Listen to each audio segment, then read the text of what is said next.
So since nandito tayo sa Mindoro, plano ako na magpagawa ng relyenong tulingan para kay na maili ng tinita at pasulubong ko yun sa kanila.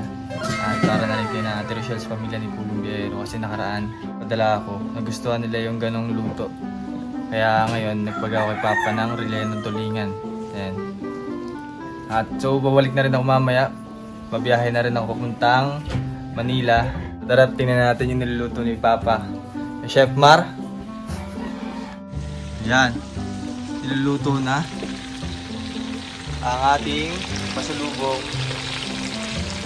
Ang bango! Ano ba nilagay mo dyan pa? Natural lang naman. Ay, secret ba yung secret? Bawal palang malaman yun. Papagaya ng iba. Pwedeng i-share. Kaya ganun. Tamang tingin na lang po muna kasi pag tinikman nyo talaga masarap yan. Kaya ng tulingan.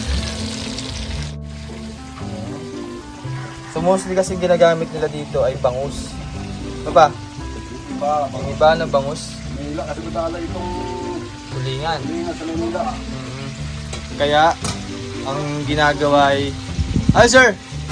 Ay! Ay! Naamoy pala ni Dong Stevie yung Wow, kaya nilulutong nga, relye ng tulingan. Grabe naman kasi gumawa ito si Tito. Diba? Kung gusto niyo pong umorder, sobrang sarap. From Ren Vlogs, mag-PM lang po kayo, mag-PM, mag-like, mag-share. Paano pala pagtagay pang bansa Oo, ang order? makita muna. Eh, siyempre, ano natin yan. Iba LBC. plastic, LBC. Makarating kayo, makakatikim kayo ng Relleno. Relleno di Marcelino. Tulingang relleno po, napakasarap.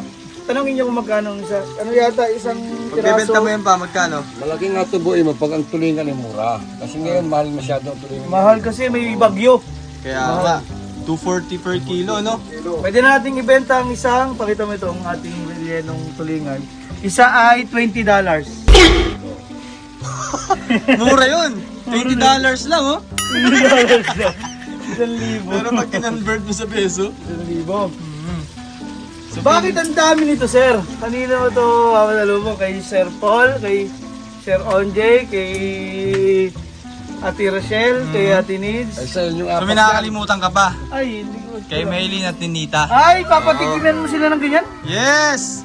Kasi alam mo, minsan lang sila makatikim ng isda sa bundok. Ay, oo nga Kaya pala. Wala dadala naman natin sila masyadong dagat dun. relyenong tulingan. Kaya lang, kasi nga, uwi na rin ako mamaya. Dadalhin ko na rin yan.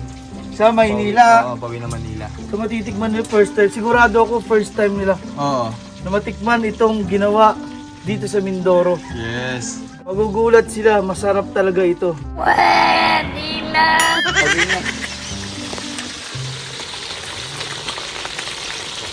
Sarap! Sa tingin mo, sir, magugustuhan talaga nito yung dalawang bata? Ah, syempre naman. Dahil ginawa yan with love. Ni Chef Tito- Mar. Tito Mar. Oo, walang tinik yan. Ah, Oh, walang... walang tinig din. Oh, magagulat sila. Ito yung isdang walang tinik. Oh. meron kang nagawa kanina? Na Bali, pag-prepare. pag-prepare? Naku, malalaman yung sikreto ng pinakamasarap Siyempre, merong na rellenong ng Mindoro. Siyempre, parang may kinata kong konti doon para hindi na lang makompleto para- yung recipe. Para i-message nyo lang po sa Sir Renz, i-share niya yung video para mas marami pa makaalam ano yung mga ingredients na masarap na ginawa dito sa rellenong Mindoro. Yes. Tsaka pwede kayong mag-message sa Ren Vlog sa FB page kung sakaling order kayo. Oo. Basta pag galing Amerika, eh mahal po yung delivery po. Alamin natin nga, paano kung may umorder, di ba? Paano pa pala? Ay, pwede ko itong... Meron pa to. Tito, paano ang gagawin sa mga ganito? Pwedeng prituhin to? Oo, parang bula-bula. Ay, pipitruhin ko na to. Para magiging Pwede ko ito patty lagyan na- ng itlog? Parang yan. Ah, may itlog na yan? Yun, ako yung mauunang muna kakain sa inyo. Ay, Kawawa. oo, tikman muna pala natin yung luto ni Papa. Oo, Para- kasi siyempre para malaman natin na Oo. ano talaga yung may mga sarap. I-pre-taste muna natin. Pero talagang Nakaka- natikman ito ni Sir Paul. Naku, di ba? Natikman nila nga yan nakaraan. Nagulat sila. Hanap po nila. Mm. Sina Sir Paul, sina Mastering Ring, sina Ate Madam Rochelle. Yula.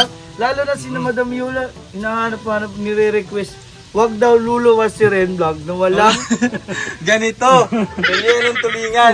walang gawang ganyan. Ako, Oo nga pala, naalala ko na naman si Madam Yula, nagpapagawa sa akin ng galit. ganito. Sabi, huwag kang babalik dito na wala kang dalang ganyan. Natakot nga ako dun eh. Kaya malalaman natin na talaga napakasarap. Matatapos na. Ano sir? Tikman na? Oo, naman yan. Diyan naman ako, may bili prito doon. Agad. Marami pang mapupuntahan nito eh. Oo, kaya tingnan mo yun doon, yung prinito doon, yan yung laman. Ito yung laman. Ito po yung nilagay sa... Parang burger lang ah. Yan ba yung nilagay sa loob ng relleno? Oo, yan. Tira, bali kasi sobra yung laman. Eh, prinito na muna yung kapatid ko. Si Boss Zenon, chef din po yan dito. Chef. Si Sir Renz, natuto din sa kay Tito, kaya magagaling po magluto yung mga yan.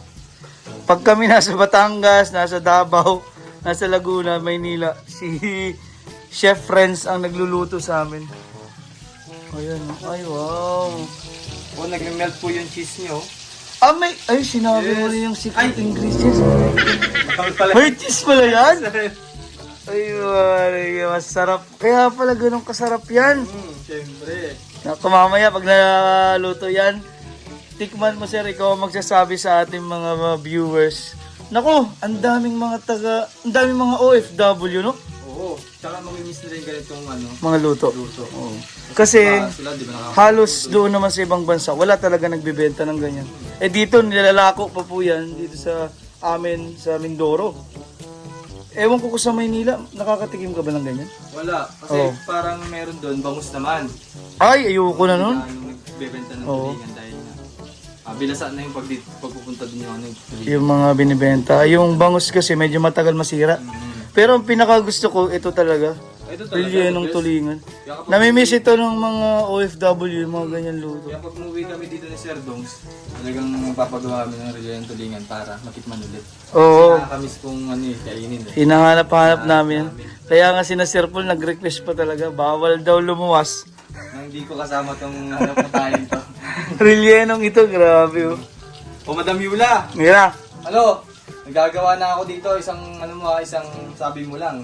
Oo, malakas ka. Diba? Si Ninang Yula. Ninang Yula. Alamin niyo ba kung bakit gagawin namin Ninang si Ninang Yula? Diba? Si Naninong. Ninong po. May pag natapos po ito, titikman na namin. Tignan natin. Then, tapos na tayo magluto, hahunin na natin. Titikman nyo na. Matitikman na niya. Medyo mainitin pa to, baka mo po yung uso ko nito. Pero, nako, baka mainggit sa'yo yung mga Bango. kababayan natin oo nga pala. Pasensya na po sa mga matatakam ngayon. At talagang napakasarap po nito.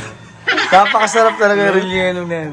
At sa mga gusto pong matikman to, mag-message lang po kayo sa Ren Vlogs. At yun na nga lang, mayroon po mga... May mga ibang lugar na hindi man madalan. Pero, kung gusto niyo po talaga matikman yung mga nasa Maynila, pwede yung Pwede sa Maynila, Oo. papadala sa akin. Mag-message lang po kayo kay Ren Vlogs. Deliver. Tingnan mo na, natatakam na talaga yung mga OFW nating mga kababayang viewers. Sarap goods. Oo, goods to goods. No? Parang sinungaling lang kayo. Ay, grabe, hindi lang goods. Sobrang sarap. Sarap. Sobrang sarap. Nabi mo kasi yung, Ha? sikreto natin, may cheese. Ba't sinabi mo naman? Hindi naman nila alam yung iba. Bagay Diba? cheese lang meron dun. Wala naman pa. Hindi pa nila alam yung ibang ingredients. So yun guys, ito ko natatapusin yung vlog ko. At abangan nyo yung pagpunta ko ng Maynila. Ayan. Feeling ko nag-aantay na sila si Madam Yula at yung si Maylin Nita. Matitikman nilang tulingan. Ayan.